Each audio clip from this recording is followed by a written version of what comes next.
around it. Well, I can come up with several other examples of people writing into the gap, successful or not successful as the case may be, but it is, I think, a way of approaching mythical literature.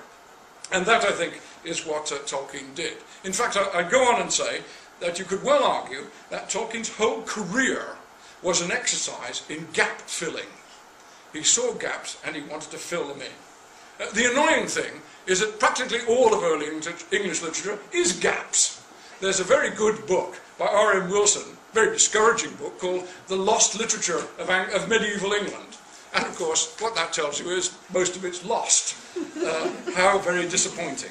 Or of course, Demeter can tell you more about this, what about the lost fairy tales of medieval England?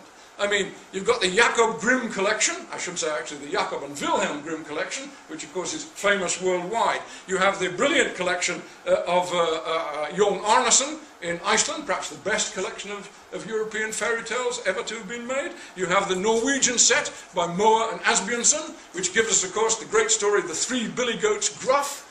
Or you can have the French ones if you want to go that and look at Charles Perrault, who gave us Beauty and the Beast and Cinderella and Puss in Boots and I don't know what else, Bluebeard. English fairy tales, the main collection is by Joseph Jacobs. I think it was called English Fairy Tales, with that smash hit successor, More English Fairy Tales. But what have we got in there? Well, Jack, really. Jack and the Beanstalk, Jack the Giant Killer, and I think there's another Jack story as well. But you know, Jack wasn't very interesting. So there was a kind of gap there too. They must have had better fairy tales. They must have been circulating orally. We surely wouldn't have to fall back on the old chapbooks from which these were taken. But in fact they weren't there. So we got not so much medieval literature as we would have liked. We haven't got an original national epic. We haven't got the fairy tales either. So what are you going to do about it? And the answer is, write them. You could say that the start of the Silmarillion, and of course the Silmarillion took ages to work its way through, but the start of it was an attempt to find the true English tradition of the fairies. And this of course is called, well, what could you call it? The Book of Lost Tales. So there was Tolkien writing the tales which had been lost to fill in a gap. You could also say, and it would take me a long time to say it, so I'll just wave at it, you could say the same about the whole idea of Middle-earth. Middle-earth is an attempt to reconstruct a world which Tolkien felt had existed, but of which we did not have proper records. However, we now know also that in his middle years, in the 1920s and 1930s, Tolkien devoted a great deal of attention and effort to the most famous gap in early medieval literature, which Andreas Häusler, the great Swiss professor, called Die Lücke in den Liedern des Codex Regius, the gap in the poems of the Codex Regius. The Codex Regius is the most valuable and influential manuscript in the medieval European world. It was found in a farmhouse in Iceland by Bishop Brynjolfur Sveinsson. That's the right kind of name for a bishop, I call it. Brynjolfur, the armoured wolf, like Philip Pullman really. Sveinsson, son of the warrior. But unfortunately he gave it, in what I can only call a kiss-ass way, using an American term, to the King of Denmark, who has now given it back actually. It's back in Iceland. But this manuscript contains the 29 poems of the Elder Edda.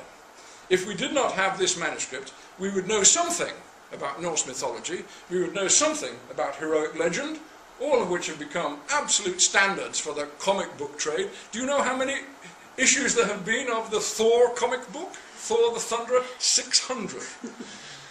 I've never read one of them actually, but I can see there's an awful lot of stuff there. But without the Codex Regius, well, as I say, the comic book industry would be at a loss. Still, we would know something of all this, but we'd know much less than we actually do.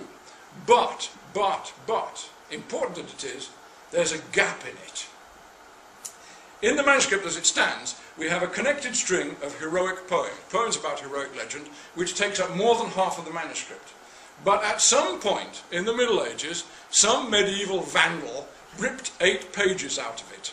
And those 8 pages are thought to have contained the major story of the Sigurd legend.